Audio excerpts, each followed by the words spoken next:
Para mitra sadaya ti dinten ka dinten di waktos ka waktos. Di karaos waktos nyerelek ayeuna para mitra Mang Jaya ngahanca dongeng karangan Kilik sajuduna Pancatunggal. Seueur keneh para mitra dongeng-dongeng nu teu can diangkat di YouTube ieu. Seueur hoyong anu nuju dipilarian para mitra. Nuju dikoreksi para wargi sadaya mana nu tiasa diangkat mana nu teu. Margi nya kitu para wargi kapungkurna ngadamelan dina kaset. Ai kaset eta disimpen para wargi. Dua bener. Kaset eta disimpen atuh seueur naon teh gangguanana. Tiasa oge para mitra macet sareng sajabina. Lami-lami teuing tiis teuing para mitra katisan teuing oge repot. Kitunya para mitra aya pita merengkel. Atuh ieu para mitra aya pita merengkel terus repot para wargi upami banna atanapi gaganjal masih kena eta mah aya mah eta mah tiasa diakalan para wargi sadaya tiasa diakalan. Nah di naone di akalan ayat cara ngakalanan. Tapi mami pita parantos merengkel moal tiasa para wargi pita kaset terus merengkel. Aduh sesah pisan. Nyai namina ge para mitra barangnya disimpen lami kalan-kalan rusak. Hapunten para wargi ai kahoyong mas sadaya nu kantos ku Mang Jaya diangkat di radio lebet ka YouTube. Namun para mitra insyaallah nu tiasa diangkat nu teu tiasa diangkat hapunten. Ayeuna da Pancatunggal karangan Kilik sadina bagian ka-21 urang lajengkeun wilujeng ngadangukeun.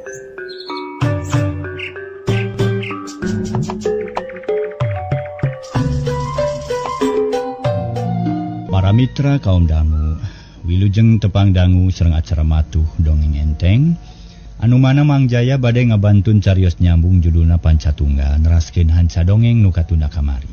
Ieu dongeng karangan Kilik sa ayeuna nincak bagian ka-21. Sakumaha nu kauninga akhir bagian ka-20 urang sami-sami parantos ngabandungan harita teh Nyi Partiwi sareng Aki Kalajati bade diteang ku Mang Juha sareng si Bohek. Samali harita ge para wargi sadaya babahanan anu pamahanan ti Surajaya parantos disangakeun ka Nyi Partiwi sareng Aki Kalajati si horeng anggoan anu aralus para wargi mangga wilujeng ngadangukeun. Nyi Partiwi teu loba omong tuluy ka jero kamar bari mawa pakaian sasetel. Harita manehna dangdan meni ngusai teu kungsi lilageus bijil deui meni moronyoy. Kawas mang emas meunang ngagosok. Keur magelis ti tadina katurug-turug di dangdanan atuh beuki hurung mancur we pamorna para mitra. Diserap kieu ya, disangkanya si Bohek ngagerendeng. Bari molohok Mang Juha nyigeung lalaunan sedengkeun Aki Kalajati ngan ukur imut nyot deui kana padudan. Bapak moal ngisinkeun kitu? Moal nyaikeun bae, sakitu oge cukup. Kumaha atuna bade mapah alwai kana kuda? Hidup mah bisa kana kuda lain. Tiasa pada sok mineng diajar. Pek atuh badami jeung Jang Bohek kumaha carana ieu? Sabab kudu diatur ti ayeuna mula. Aki Kalajati ngarerek ka si Bohek. Abdi ngabantun kuda teh tilu sulki. Rupina tilas kuda barang tiasa dianggo ku abdi kitu. Ari tilas abdi kang nen. Mari eta teh kuda teh tos ngarti tos teu sologoto. Mun janten emutan teh salira Aki sareng Mang Kuha. Nya tiasa sakuda duaan gitu. Aki mah moal kana kuda sieun labu. Namu eti heula kana kuda Aki nuturkeun paneuri. Bade kana naon sulki? Nya kumaha engke we Aki marek neangan heula akal. Teu panjang catur harita keneh si Bohek jeung Mang Juha amitan ka Aki Kalajati. Tuluy miang bari ngawal Nyi Partiwi teu beda jeung dua ponggawa keur ngapinge rumah Raja Putri bijil ti pileuweungan sejak mulang ka karaton. Di perjalanan teu aya halangan harungan estu lancar pikabungaheun. Atuh sajabati kitu kuda kawas geus nyaho kadunungan anyar manehna leumpang ati-ati teu sologoto jeung gagabah. Nyi Partiwi ngarasa regreg hatena lantaran teu paur najan lumampah dina jalan anu sakitu rumpilna oge. Gancangna carita si Bohek jeung Mang Juha katut Nyi Partiwi geus tepi ka wates-wates Cipelang. Reg kuda nu ditumpakan ku Nyi Partiwi eureun jut tumpakna nu tumpakna turun atuh heraneun si Bohek. Da make eureun di dieu nya. Sakedap deui dugi. Kuring teh hayang ngaluhuran sepuhkeun bae kana kuda mah. Tapi ka dieu ka bumi marek leumpang. Najan heran jeung teu ngarti kapaksa si Bohek jeung Mang Juha ge turun tina kuda. Ditungtun lalaunan bari ngiringkeun Nyi Partiwi nu leumpang semu ngalenghoy. Puguh barang sub kalembur Cipelang pada ngalalajoanan sabab datang Nyi Partiwi matak ngagenyeleungkeun urang dinya. Awewe lalaki kolot budak ngajajar di sisi jalan lalajo putri nu ngaliwat. Dikawal ku dua ponggawa kabeh ngarasa heran. Nempo putri lempang bari nungtun kuda diiring ku dua ponggawa. Barang serog ka bumi Surajaya si bohek bet kaget deui. Sabab Surajaya geus pahareup-hareup jeung Aki Kalajati anu ngajemprak sila bari melenyuh nyesep surutu. Mang Juha calatat calangap bakat ku heran, tapi teu wani nanyakeun gancang nyangcang kuda, sub katepas marengan Nyi Partiwi dibageakeun ku Surajaya. Bagjatina meunaan geuning tiasa sareng ayeuna, nuhun. Wilujeng sumping ka Cipelang mangalingi, ceuk Surajaya ka Nyi Partiwi meniti sirikna ditungtun ka jero. Gek Nyi Partiwi calih gedengeun Aki Kalajati nu ayem bangun tenan. Hatur nuhun Kang. Ngan sakitu jawaban Nyi Partiwi manehna rada rempang reumpung sabab sakabeh nu aya di dinya melong ka diri. Kumaha Mang Juha? Lancar di jalan? Surajaya nanya ka Mang Juha nu tetep olohok. Dengartieun ku kaayaan Aki Kalajati nu geus nyampak dirinya. Aya hibar pangdua ti Aden sinumang teh sareng Jang Bohek salamet teu kirang sawios-wios mung eta we sarupi. Asa matak helok jeung heran mang teh. Natunggang naon ai juragan sepuhnya? Nah, ada kana kuda anjeunna ge ngan geus lila ka dieuna. Kuda naon Den? Mang Juha leuwih heraneun. Nah, make nanyakeun kuda Aki. Itu di tukang geus ambi ka ista. Teu kudu heran da jalan ka dieu teh loba. Sarta Aki geus apa baheula mah jaman keur ngora cenah Aki teh mineng udah rider ka dieu. Baik geureuh lanan capenya, saur Surajaya para mitra sadaya. Atunya kitu deui. Aki Kalajati mah nganeuteup we ka Mang Juha nu harita ungut-ungutan tanani ngarti. Satuluyna Surajaya ngutus ka para pagawe dapur sangka nyadiakeun susuguh keur tamu nu anyar datang. Sanggeus tarapti Nyi Partiwi jeung Aki Kalajati dijamu sacukupna, dihormat cara pangagung nagri. Atuh puguh we Nyi Partiwi teh asa karagok sabab di imahna tuman basajan. Dahar ge teu loba aturan dapon seubeuh kana beuteung, tapi bubuhan putra resi geus cukup ku ilmu panemu. Boh lahir boh batin teu matak mengerakeun najan kakara oge sabab Nyi Partiwi bisa nahap-nahapkeun maneh, bisa ngahargaan ka batur jeung bisa ngajaga harga diri pribadi. Gancangna carita kana waktuna kawitan geus nyarelek. Malah antukna tepi kana poe nu dianti-anti cunuk kana ningang mangsa. Niti wanci nu mustari nincak mangsa nu sampurna Nyi Partiwi ditikahkeun ka Den Surajaya disaksian ku para pagawe jeung para undangan. Beres dirapalan tuluy disawer beres nyawer terus ngalaksanakeun adat nu geus ilahar dipake di wewengkon eta zaman harita. Akhirna dituluykeun kana hiburan lalajo meninoyek, gamelan ngagemrung mirig juruk kawih anu ngahaleuang matak nineung. Para pagawe Surajaya poe eta bener-bener manggih kabungah sabab pakaian diganti kabeh kuno beuteung. Atuh para mitra bikeun jajan dicukupan dahareun taya nu kurang, naon bae nu dipikahayang karikop nyokot. Sajabati kitu resep ngigel aya tayuban, resep kana wayang aya wayang golek, resep penca aya kenang penca, cinek nama para mitra. Kabungah pagawe cacap saharita, estu lengkep taya kakurang, komo Surajaya mah bungah leuwih ti bungah, lir kagunturan madu kaurugan menyan putih, sabab laksana kawin jeung putri geulis nu kungsi lawung dina impian. Kocapkeun para mitra tunda kaayaan harita teh Surajaya nu keur kaayaan Sukabunga. Di hiji tempat harita aya hiji jalma keur leumpang ngagandean. Bari ngalepus udud bangun nikmat beuki lila beuki deukeut ka lembur Cipelang, manehna dengdek ngadedengekeun sora gamelan anu ngungkung di jero lembur. Sada-sada aya hiburan tah, pokna bari ngagancangan leumpang hayang buru-buru anyog ka lembur. Tapi barang serog ka parapatan tepung jeung hiji kolot nu sarua leumpang rusuh muru ka tengah lembur. Mang, rek mana Mang? Cek eta jalma bari mencerong eta teh Tayalian Iwati Ruhadi. Nu diutus ku Aki Wanara pikeun neangan pangabutuh sapopoe, ari nu ditanyareukeun tuluy nemalan. Mang marek hiburan hayang ngigelan rongeng lah. Ujang rek ka mana atuh keur naon di dieu? Narek lalajo deui, cek eta jalma Tayalian Iwati ulu-ulu nu hayang ngigelan rongeng. Ngaran kuring Ruhadi, sarua rek lalajo tapi kuring teu nyaho. Nasaha nu boga hajat ieu aya gawe naon cenah rame-rame teuing? Oh, nu rek lalajo dia atuh. Urang barang we jeung Mang bising teu nyaho tempatna mah ku Mang dituduhkeun.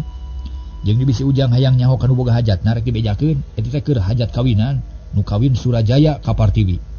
Surajaya asa geus kungsi ngadenge ngaranna. Ruhadi api-api padahal geus nyaho da dibejaan ku Nyi Sutima. Pasti ujang ngadenge kana ngaranna mah sabab eta sudagar beunghar atuh. Geus kasohor ka mana-mani, sohor ka kasepna, sohor ku beungharna, sohor ku sombongna. Ulu-ulu teu kapalah muji bakat ku keheul kanu ngaran Surajaya. Ari Ruhadi heran pok nanya deui. Nah make sohor ku sombongna mang. Sabab eta sudagar tadi mah rek jadi binantu emang. Teu tulus, Surajaya kalah ngahina we nya campah ka anak emang. Tai namun bisa malah nyen piributeun we sina karasaeun tuman, cek ulu-ulu. Kawas nu kasasar pikir padahal di imah nama teu boga pikiran kitu. Gege ari jenengan mamang saha putra mamang nu dinya nyeri teh saha deui? Mang mah ti Cisaga nu katelah ulu-ulu. Beda di papancenan kudu ngurus jeung ngatur cai di sawah.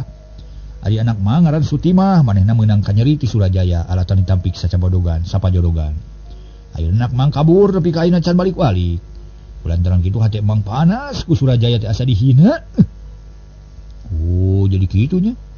Ruhadi colohok manehna ngarasa bunga sabab kabeneran bisa tepung jeung bapana Nyi Sutima. Teu kudu ka Cisaga tapi Ruhadi teu wani buka rusia sabab dicaram ku Nyi Sutima. Nya kitu jang tapi keun lah ulah dipikiran ju urang lajo. Mangga. Duana laleumpang nguru ka tengah lembur. Sora gamelan beuki atra kadengena. Bening ngungkung mata kuaas sora minengah sora sinen ngahaleuang. Kawas nu ngahiap-hiap kanu rek lalajo. Barang jol ka tempat nu lalajo Ruhadi meuni oloho sabab didinya kacida ramena. Jalma meuni pajajelas silih sadekeun. Kawan tulang ka aya rame-rame. Sasat kurang ku hiburan atuh sajabati kitu nu keur ditangap harita. Kasebut rombongan nu keur sohor. Jaban nu nanggapna jalma nu masyhur atuh beuki rame we kaayaan teh. Sabab nu lalajo jul-jul bae ti unggah jurusan. Nu jauh jeung deukeut Rabu Daratang ari pang-pang namah lalajo teu kudu mayar. Mana rongeng namang asa balawiri teh ngringnya. Cek Ruhadi bari euleugeg hayang sidik ka tengah pakalangan. Hayang sidik mah kudu ka hareup jang sakalian menta dos soder. Urang milung ngigel, cek ulu-ulu ngajak ka hareup. Yang ngigel mah kudu mayar mang. Nya puguh we atuh kudu mayar mah da geus kitu ilaharna. Kuring mah teu boga duit atuh. Keur naon lalajo teu boga duit atuh? Lalajo mah ku panon we da lain ku duit jeung deui. Kuring mah teh aya niat ngigel pan mah panon teh. Padu menang hiburan kuring mah lalajo kitu. Teu bae mah ngigel mah, tapi urang ka hareup yuk. Malah Mang Era bisi keung baju kuring kalotor deui. Ulu-ulu teu ngomong deui. Asa jengkel menang jawaban Ruhadi nu bulat beulit. Da puguh keukeuh embung diajak ka hareup, sedengkeun ulu-ulu geus gara retek hayang ngigel. Malah mun keur ngigel digodegkeun sirahna. Manehna jadi gehgeran milu ngagodeg. Godeg ningang kana goong gede para mitrasana nincak wirahmat. Tungtungna ulu-ulu mah sasaleda ka hareup. Ruhadi ditinggalkeun sorangan red kaken caret ka katuhu breh nempo panganten keur diuk dina kursi nu meunang mapaesan. Estuning sieup jeung pantes saimang jeung panganten nu kasep jeung geulis. Sakedapan Ruhadi olohok kataji ku kageulisan Nyi Partiwi meuni kumerot kawas nu lapar.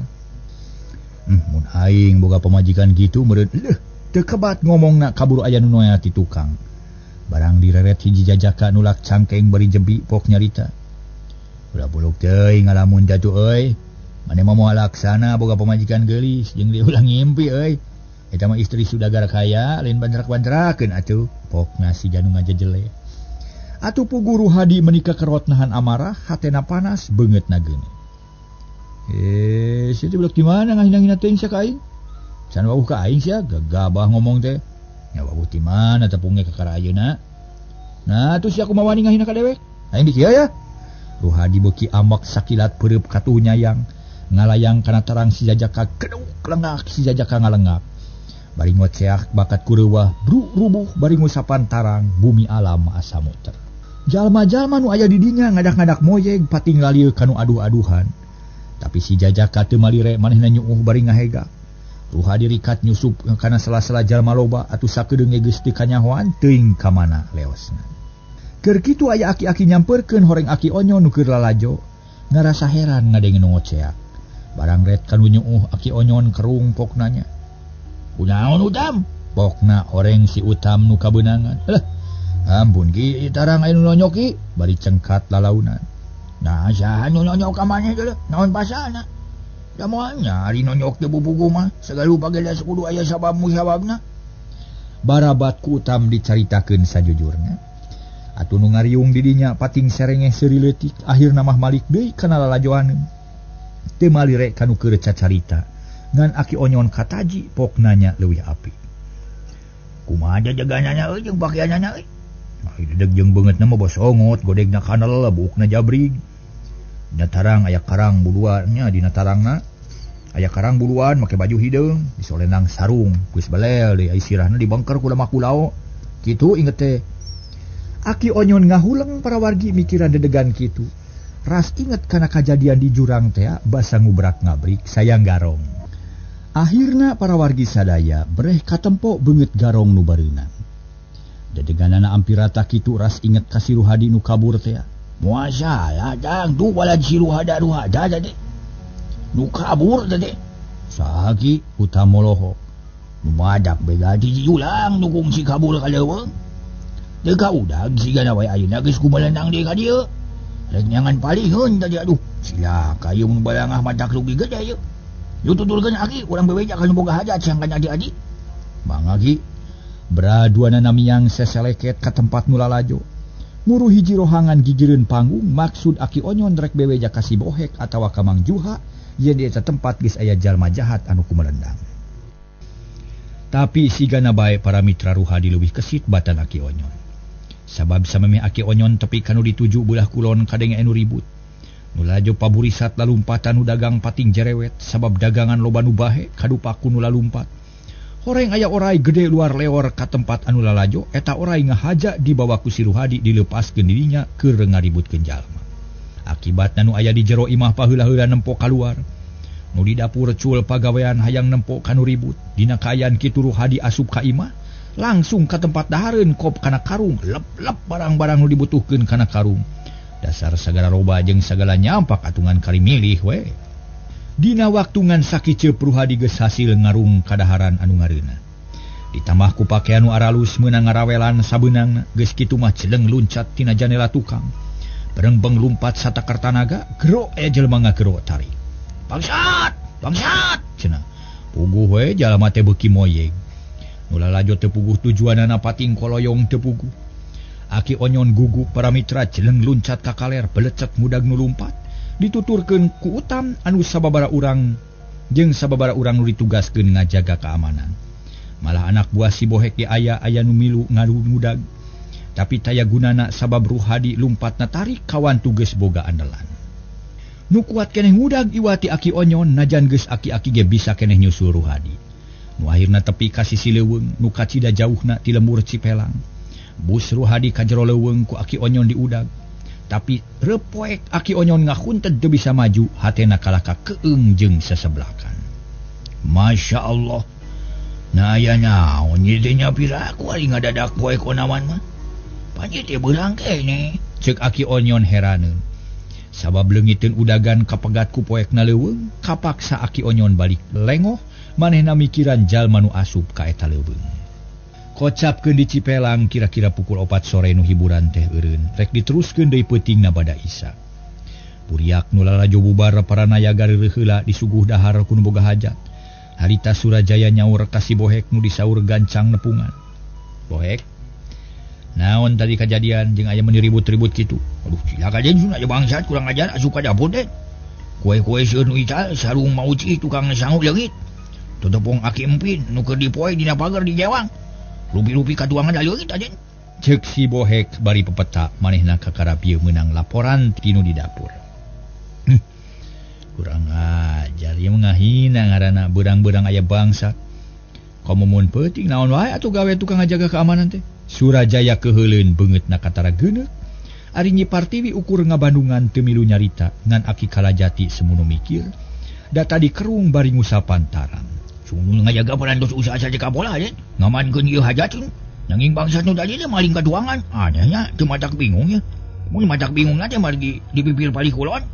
Ngalepaskeun orai. Ari geus kabur nu ngalepaskeun orai. Orai ge geus diduka ka mana? Sajawati kitu eta jalma teh teu kanyawan asupna terang-terang terus aya dina ieu terus anu ngagorowok di dapur kitu. Kudu kumaha atuh nya ye. Punten lah bantuan atuh Pak. Surajaya ngareret ka Aki Kalajati da puguh bingung jeung hariwang bisi aya nu leuwih jahat. Ulah hariwang Raden moal matak bahaya saja. Ari sabab ku bapa geus kaimpleng eta bangsa teh ukur butuh ku katuangan. Keun bae antep da moal matak naon-naon, tuluykeun we hiburan mah. Ulah kaganggu ku kajadian tadi. Walar Aki Kalajati estu mata gregreg para mitra dina kateranganana. Sabab lamun ceuk Aki Kalajati moal naon-naon biasana mah teu aya kajadian nu matak rugi atawa reuwas. Nya nuhun upami kitu mah atuh Pak abdi teh regreg dina hate teh. Muhun sing tenang we Aden da moal matak naon-naon. Mangga geura laleson heula biling ke seur deui cadamu. Laras Pak kitu atuh ayeuna mah ari maneh bohek teruskeun nya. Ngurus para pagawe. Kade ye ulah cileureun atawa sabab waktuna hiburan teh lila keneh moal waka eureun da Surajaya neuteup ka si bohek. Nya jang bohek kade sing waspada ujang. Semangat sing ku abdi bade eskeun bisa nya mah atuh premios. Geus kitu mah si bohek amitan manehna nepungan anak buahna tuluy ngayakeun riungan. Dina eta riungan si bohek naneskeun ka sakur anu boga tanggung jawab sangkan leuwih soson-soson dina ngajalankeun tugasna. Sangkan beres roe sanggeus parat mere pepeling, si bohek nepungan Mang Kayim ngajak badami paduduaan. Aya naon usahana jang Mang maasara reuwas ieu teh. Sumanya kieu Mang lah tadi teh aya garong pabubeurang ini. Artina mah ka urang teh nu ngahina kitu asa ninja kudu teh bangsa teh. Da ayeuna coba pikiran ku Mamang sih nasa teh manusia kira-kira nya. Tuman lah. Mang teh bisa negona saha dunya. Mang Kayim kalah malik nanya dan nya hatena poekeun. Moal pihak si sawor gitu lah. Saumanya jadi teh walih neuteuli wae mi kang ewa ka kula warga Den Surajaya tah. Wanya jang tapi kumaha mutnya. Da urang paluluh we nu libasak lah. Da urang injib engke sabab lu keperhitungan kuring mah. Kita bakal datang deui teh. Nya ayo atuh tapi kudu rarencepan ye bisi kadenge ku cak-cak bodas. Jalma jahat memang kudu ditewa ku urang. Lagi joe nyamangnya kade sing mas badanya. Nya jangkeun lah urang telingakeun. Geus kitu masih bohek asup deui ka kamarna ngadon reureuh bari mikiran pilampaheun satuluyna. Sedengkeun kaayaan beuki burit bae malah tungtung namah reupeuting. Lampu-lampu di panggung jeung di jero imah geus dihurungkeun meni ngemprai lir ti beurang. Nu lalajo geus rabul para mitra. Harita teh kawas aya taya bosenna. Mangkaning kituna teh geus 2 peuting katidu ayeuna nu dagang marema sabab loba jajaneun jeung raroya nu jajana ge. Kira-kira pukul 8 nayuban di mimitian nu lalajot tambah moyeng. Pada hayang dihareup hayang sidik kana beungeut rongeng. Dina kaayaan kitu ti kidul aya nu datang horeng Aki Onyon nu kakara balik tas mudag bangsa teh.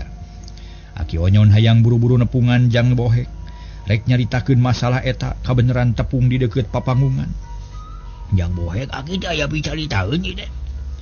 Naon ge? Si bohek olohok hatena beuki curiga. Aki teh tadi beurang teh milu mudag bangsa, tapi teu kasusul. Lantaran bangsa na asup ka leuweung atuh. Tadi dinya bangsa teh ngaleungit. Jaba leuweungna jadi poek jangan Aki teh boga taksiran ieu teh. Jadi nu ngabangsa teh ngaranna si Ruhadi teh. Cek Aki Onyon daria pisan.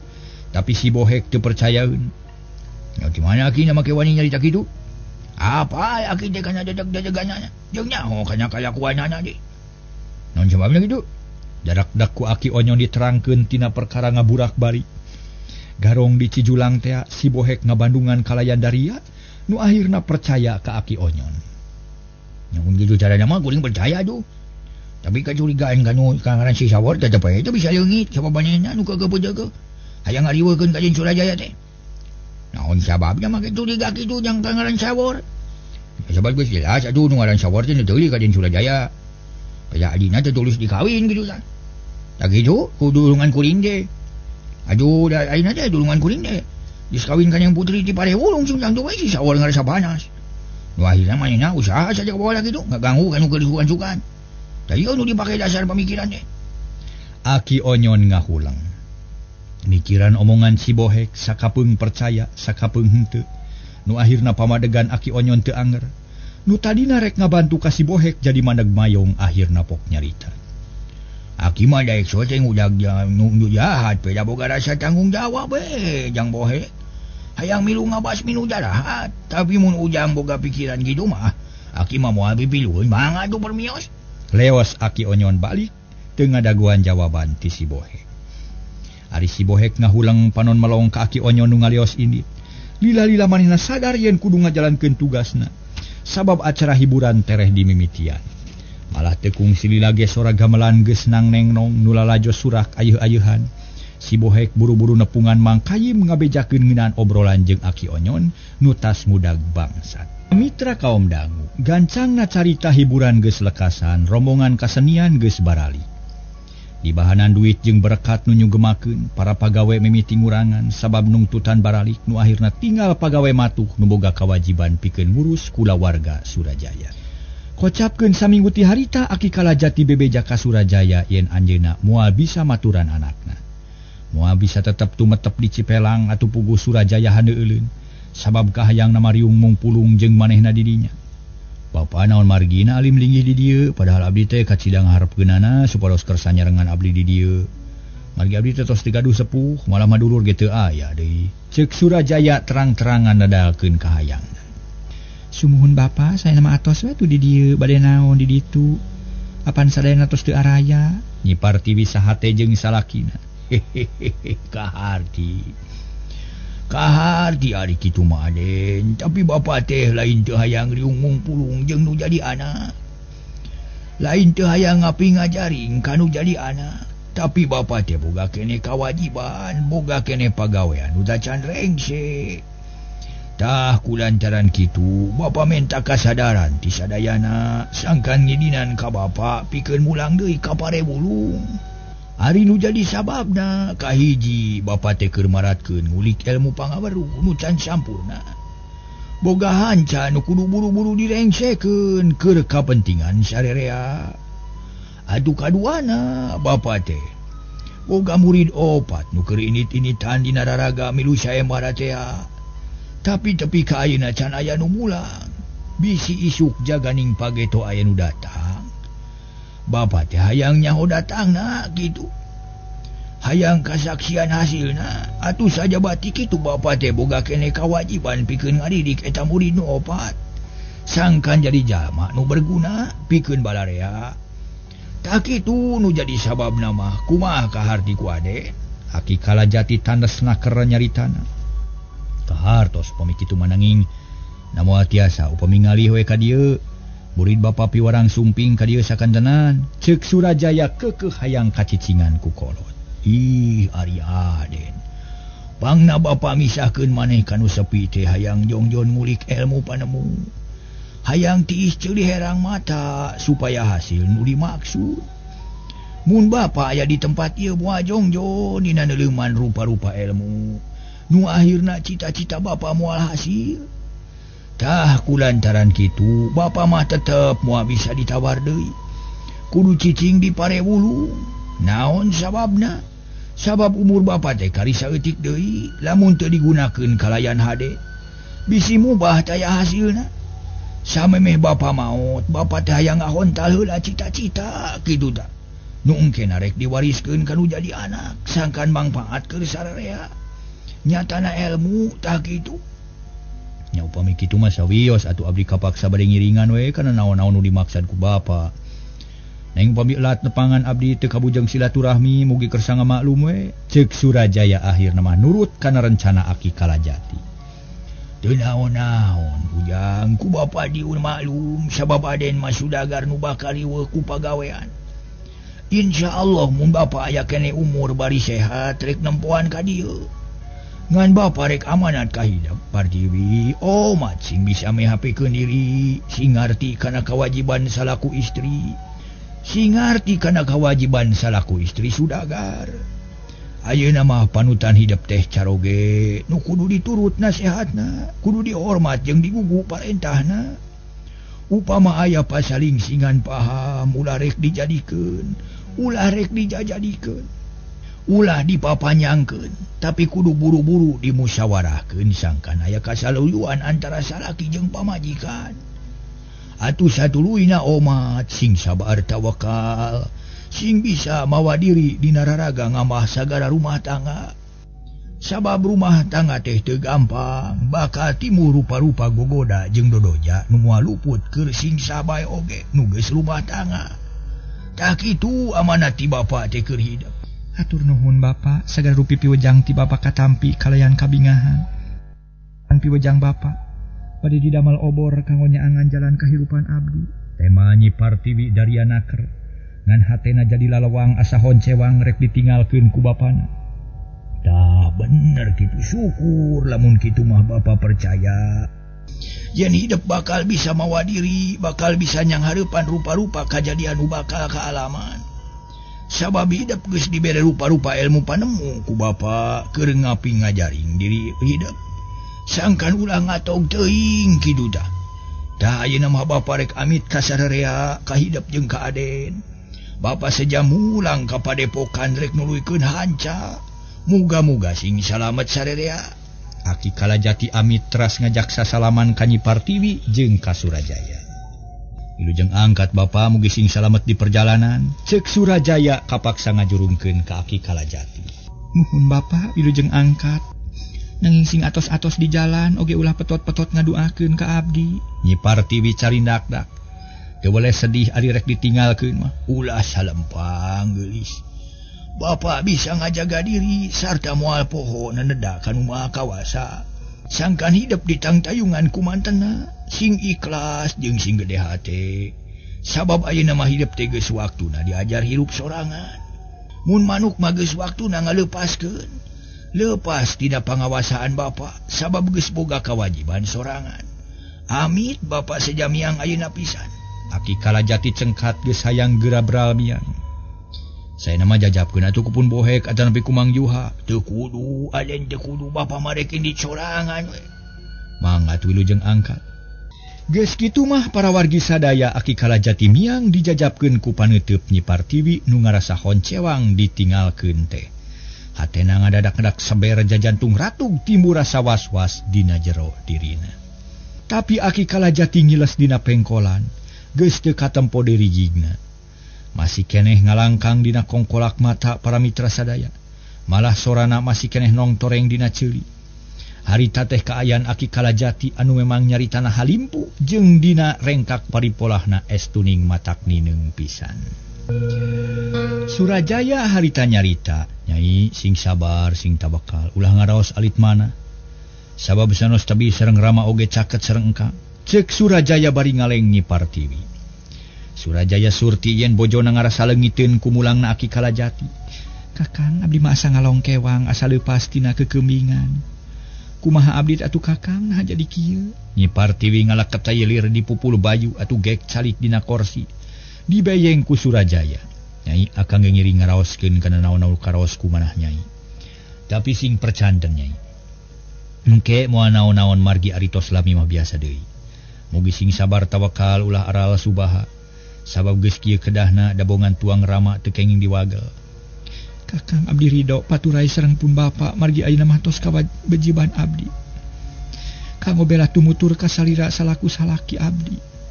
Nanging duka kumaha ieu hate bet ngadak-ngadak pating sarbela. Nyi Partiwi kawas geus meunang kila-kila. Yen dirina bakal meunang hiji cocoba, hatena geus aya latihan, geus asak latihan teu bisa leupas tina pirasat anu pikasedieun. Ngan Nyi Partiwi can bisa neguh naon atuh nu bakal tumiba teh. Lah ulah seueur emutan Nyai, urang bangbrangkeun anggur mah supados betah deui di dieu.